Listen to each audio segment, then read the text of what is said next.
Kembali lagi di Invest Time bersama saya Dina Gurni. Tahun depan banyak pihak meramalkan akan terjadi resesi global atau resesi 2023. Industri asuransi sendiri tengah bersiap-siap untuk menghadapi ramalan resesi tersebut. Pengamat asuransi Irfan Raharjo mengatakan resesi dan inflasi global menimbulkan tantangan tersendiri bagi industri asuransi.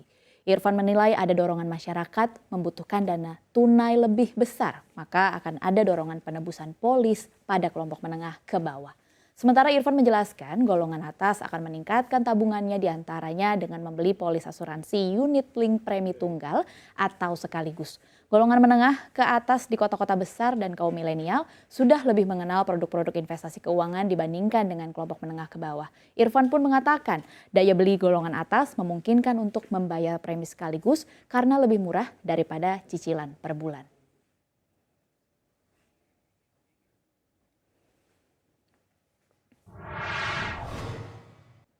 Di masa transisi pandemi COVID-19, dunia menghadapi tantangan resesi. Anda, saya, dan kita semua butuh persiapan cukup matang untuk menghadapi resesi global yang kemungkinan juga akan berdampak pada perekonomian di Indonesia. Salah satunya adalah dengan memiliki asuransi sebagai bentuk sikap jaga-jaga apabila saat terjadi resesi dan mengalami musibah tidak perlu mengambil dana dari kebutuhan pokok. Invest Time hari ini hadir untuk membahas ada aja alasan membeli asuransi lewat bank, dan apa perbedaannya dan juga serta manfaatnya. Nah, sudah hadir bersama saya hari ini di studio Ibu Daning Wikanti selaku Chief Distribution Officer Sun Life Indonesia. Halo, selamat sore Bu Daning, apa kabar? Kabar baik Mbak Dina, selamat sore. Selamat sore juga Bu Daning. Jadi ini kan memang sudah diramalkan ya Bu, resesi global baik oleh pemerintah maupun oleh pengamat ekonomi begitu. Nah, seberapa perlu sih masyarakat memiliki asuransi Bu Daning? Sekali, tapi sebelum kita berdiskusi mengenai apa sih pentingnya asuransi di masa resesi ini, sebaiknya kita sedikit bicara sendiri mengenai apa sih resesi ekonomi ini secara simpelnya ya. Jadi resesi ekonomi ini biasanya ditandai dengan gross domestic product yang pertumbuhannya negatif, kemudian disusul dengan pengangguran yang bertambah banyak, kemudian juga sektor pertumbuhan ekonomi real yang pertumbuhannya negatif, dan itu tidak berlangsung dalam waktu singkat, biasanya berlangsung dalam waktu yang cukup panjang, lebih dari 2 kuartal. Nah, karena itu perlu sekali kita punya strategi bagaimana menghadapi resesi ekonomi seperti itu. Contoh ya, sebagai seorang individu mungkin kebutuhannya beda-beda. Saya bisa bedakan di sini mungkin mengenai kebutuhan seorang single dan kebutuhan seorang yang sudah menikah. Kita perlu punya dana cadangan. Ya, dan dana cadangannya ini kalau untuk seorang single paling tidak itu 3 bulan sampai 6 bulan dana cadangan. Kemudian kalau sudah menikah kemungkinan harus minimal 6 bulan sampai 12 bulan. Nah, itu yang pertama. Yang kedua adalah investasi. Jangan sampai kita panik kalau hasil investasi kita itu negatif. Yang perlu kita lakukan adalah bersrategi, sebaiknya melakukan diversifikasi. Kita tidak hanya membeli satu instrumen, tapi bisa membeli beberapa instrumen, dan itu yang kita harus lakukan, Mbak Dina. Nah, yang ketiga adalah memiliki proteksi. Jadi risiko ekonomi ini kan akan amat sangat besar. Apalagi kalau kita nggak punya proteksi.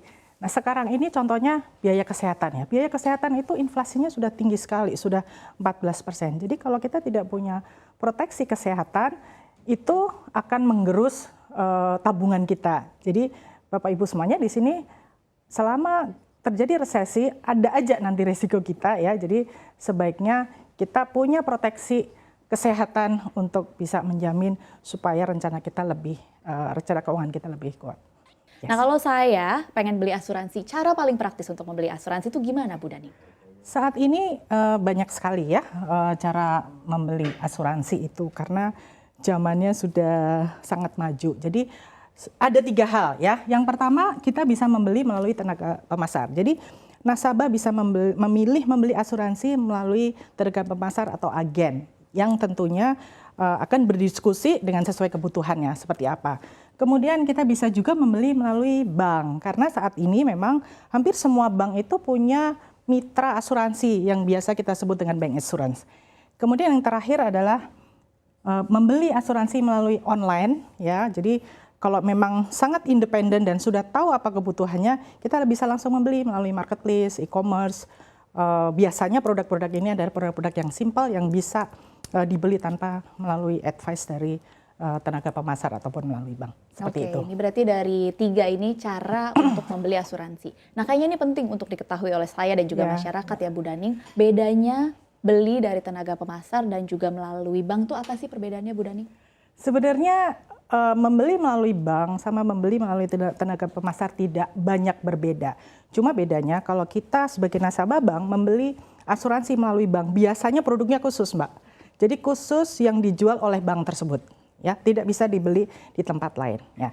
Terus kemudian yang kedua adalah pendekatan di penjualan asuransi di bank itu biasanya total solusi, ya. Karena apa? Karena seorang nasabah kan dia juga nabung di situ, kadang-kadang dia juga berinvestasi di bank. Kemudian, nah sekarang tinggal pilar yang terakhir yaitu proteksi.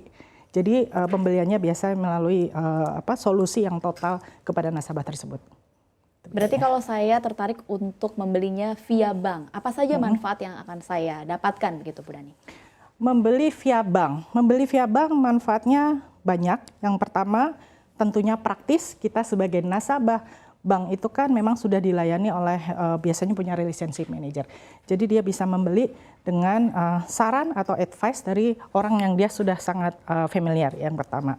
Kemudian yang kedua, pembayaran preminya juga mudah karena dia punya tabungan, dia punya kartu kredit, tinggal didebet di situ, ya. Jadi tidak perlu memindahkan dari dana yang lain.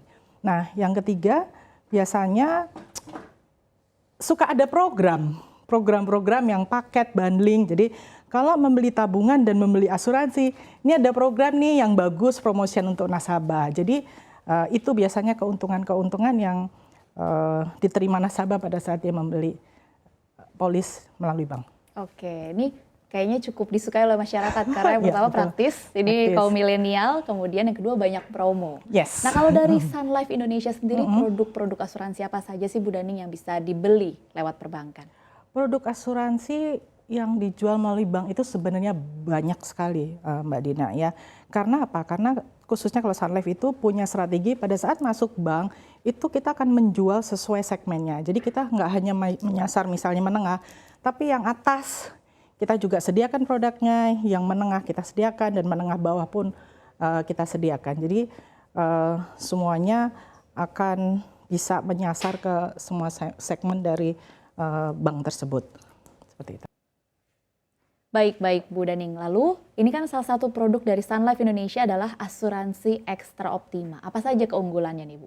Ya, asuransi Ekstra Optima ini adalah asuransi yang kami pasarkan melalui mitra bank insurance kami, Bank CIMB Niaga.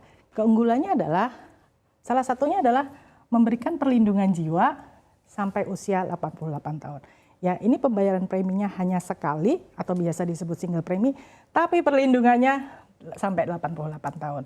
Kemudian yang kedua adalah asuransi Ekstra Optima ini kan memberikan perlindungan jiwa, tapi kita bisa perluas dan ini sangat fleksibel. Jadi misalnya nasabah mau memperluas dengan perlindungan dengan penyakit kritis, 40 penyakit kritis bisa.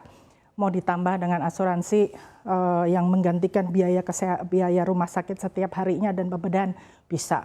Mau yang menggantikan biaya komprehensif untuk asuransi rawat inap yang bentuknya cashless tidak perlu reimburse, itu juga bisa. Jadi sangat fleksibel. Kemudian tadi saya sudah sedikit sebut kemudahan pembayaran preminya.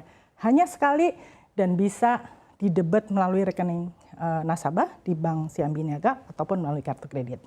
Nah, yang keempat, fleksibilitasnya untuk berinvestasi. Jadi asuransi Ekstra Optima ini basisnya unit link.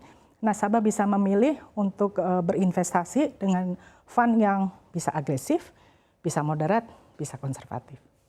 Terima kasih atas waktunya dan juga penjelasannya Ibu Daning Wikanti selaku Chief Distribution Officer Sun Life Indonesia.